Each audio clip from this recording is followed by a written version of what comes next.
Technology solutions partner, it's a concept I came up with a few years ago because I was talking to a bunch of partners about the changes in the wide world of our industry and the client needs evolving.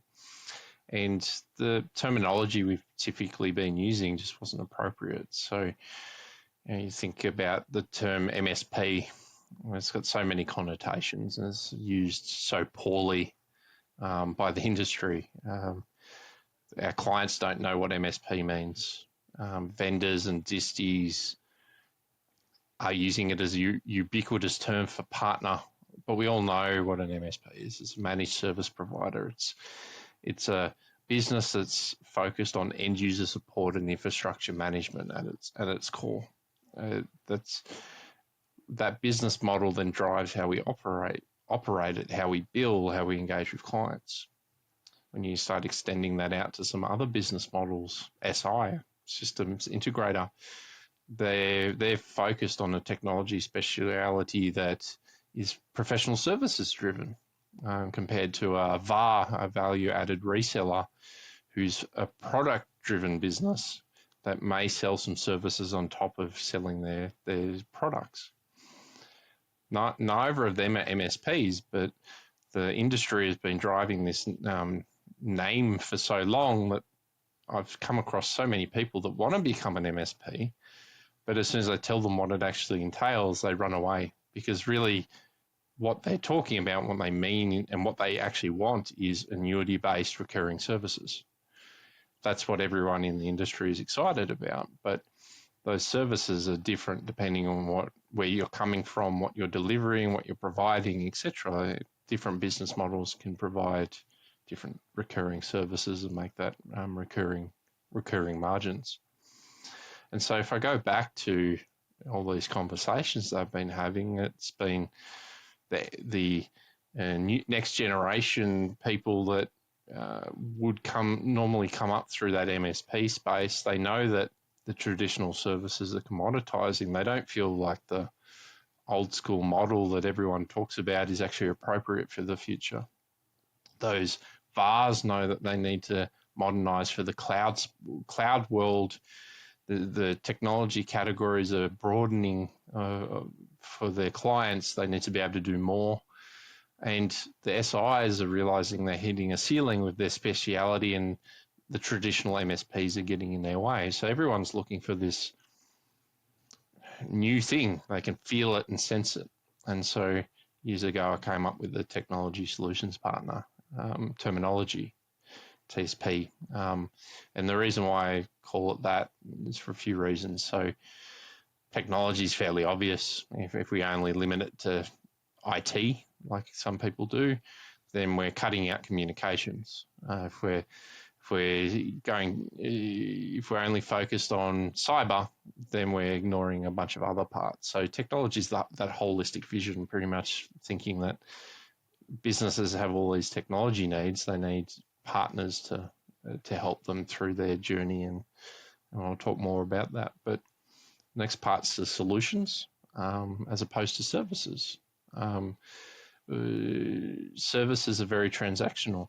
They're what cleaners provide. They're what a electricity company provides. It's very commoditized. There's not a lot to it. It's very standardized. But when we actually look at what our clients need, they're looking for solutions to their business problems and creating opportunities for them to grow. They want us to help them understand their risks, help them understand opportunities to become more efficient, and understand how to leverage technology to scale their businesses. You don't do that through low-level services. You do that through understanding the client and providing real solutions to them. On top of that, the final part, the partners rather than a provider. Again, providers are very transactional. Electricity companies are providers. Do they have any kind of relationship with their customers? No, they just bill and charge, and there's no value add, there's no white glove service. Where all of us in the SMB space are very much about that relationship, that deep understanding, that white glove service. what they're looking for is that partnership. We all value partnership. So why not embrace that mentality and elevate our thinking into partners, whether it's partnering with our clients traditionally and elevating ourselves up to that strategic partner that's actually going to help their business, or it's partner to partner play. It's I might be that person that's owning the relationship with small business clients, and I'm leveraging technology specialists to deliver in their capability areas. That partnership idea is not just airy fairy. It's actually what we want, and this naming convention is very important. There's a lot of deep meaning behind this, and everyone I talk to that's looking at this next decade ahead, that they're sensing that something's different. It's been able to give them something to engage with. It's creating a purpose and a direction. That's not that typical generic advice that's coming out. It's not MSP 3.0. It's not just a bolt-on to what we've always done. What was successful in the past isn't what's going to make us a success in the future. We need to start with breaking down that mindset. So this is a term that I don't care what people end up calling themselves. It's really just a guiding light. And in that guiding light, it's not just a one-size-fits-all. You're not just this TSP and everyone's the same. It's not generic. We all know there's nuance. We all know there's different business models. And so the next level down, I created 4 key sort of business models that are attractive to different kinds of partners. And let's explore a few. The first is the technology broker. And you could almost summarize this as the modern VAR. It's someone that's engaged with clients that are needing a procurement partner to not just procure them hardware like an old school VAR and wrap some services around that, but be able to procure hardware, be able to procure SaaS and cloud solutions, communications, right through to services from other partners. It's that conduit, much like an insurance broker, to all these different options and all these different specialists. They've got one relationship with one person that's going out and getting the best of breed solutions for them, and able to bring proactive guidance and direction to a client without having to do all the delivery. The next one is the boutique. And the boutique is an advisory-led organization. It's starting from sort of business consulting, business advisory level engagements, and then providing governance, compliance, and implementations of different technology to suit their particular clients. That's a very deep relationship led by very deep business understanding. The next one is our technology specialist. They've got their deep expertise in a certain technology category. They've got high-level resources. They can provide ongoing services. They can provide project work, etc. But instead of the traditional SI that's very direct business focused, let's hit that ceiling, they're the ones that are building a channel model. They're going for the partner-to-partner play to amplify their efforts and realize that they're not the relationship holders, but they play a very important part in delivering technology solutions to different businesses. And the last one's the scaled.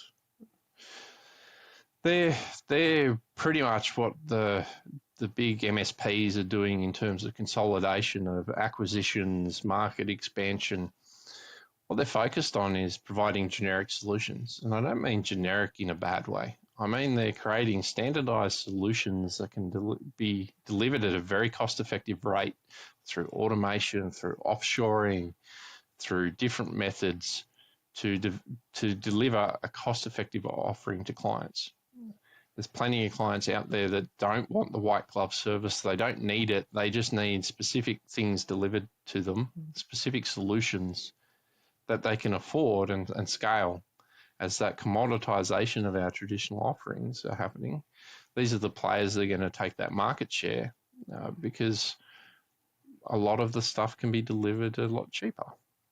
So when we're comparing apples to oranges, or even apples to apples, the clients are going to take those cheaper offerings than what we're doing at the moment, because we're not adding that value.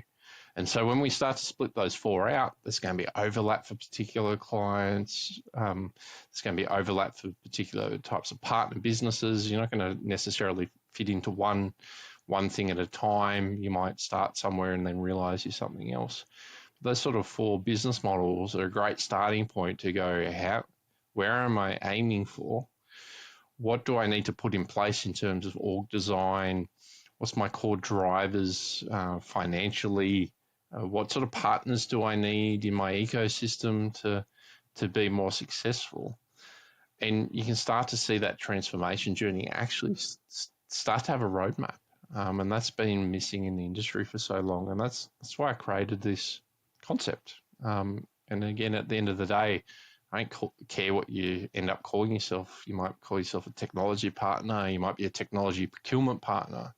You might just be ITC partner. You just might end up calling yourself the IT guy, but you're leveraging this. You might be an advisory, whatever. Doesn't actually matter. You need to work out your ideal clients and what matters to them and talk to their language. This model is really just a framework, a guiding light for the industry to set a direction and transform from our traditional business models, which we all know are tanking, into that new modern technology services-based business that can grow into the future. And I hope this sort of explanation gets the juices flowing initially, and there's a lot more that we can explore in the future. But just stop and think and reflect on who you are now, where you want to be in the future. And if you don't want to be one of those, I'm not saying that you're going to die, but a lot of these business models are shrinking. The margins are reducing. They're not going to be super attractive in the future. So you just need to be deliberate about that decision around whether you're going to exit in the short term or whether you need to transform for the future. Because staying the same, I don't know if I'd want to do that. We know there's businesses out there that have come from traditional models. There's the old computer shops. There's the break-fix sort of technology companies.